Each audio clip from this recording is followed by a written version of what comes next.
When you're starting a business, naming it is an important first step of the process. If your business already has an established name, you can still use a DBA for a shorter, catchier name to build your brand. But what is a DBA, and more importantly, how do you apply for a DBA in Minnesota?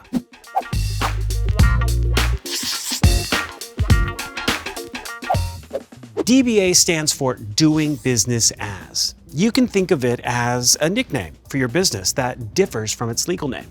As a business owner, you might want to set up a DBA to rebrand or increase your privacy, like if you do business under your full name. You might also need a DBA to open a bank account.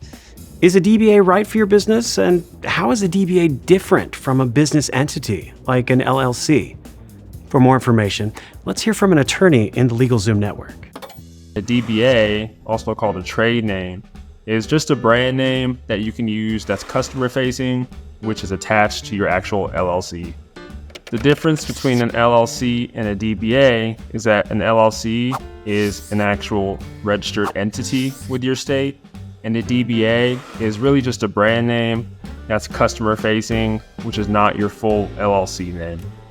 The difference between a DBA and a sole proprietorship is that a DBA has a registration with the state as a registered brand name, and a sole proprietorship means you really don't have any registrations and you're just operating under your individual name. If you want to file a DBA online, LegalZoom has your back. Here's what you need to know. First, you'll choose a name. If it's required in your county or state, you'll also have to do a name search to make sure the one you want is available.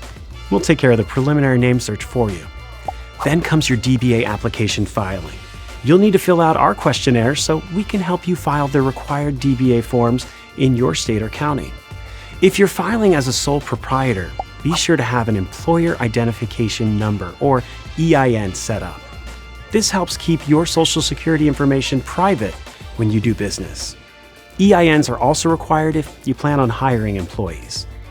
In some states, you'll need to publish proof of your DBA in a local newspaper, typically within 30 days of registration. If you file a DBA with LegalZoom, our team is here to help you with that too. Having a memorable DBA can do a lot for your business, and the process can be simple. Ready to get started? Head over to LegalZoom and we'll help you register a DBA for your business.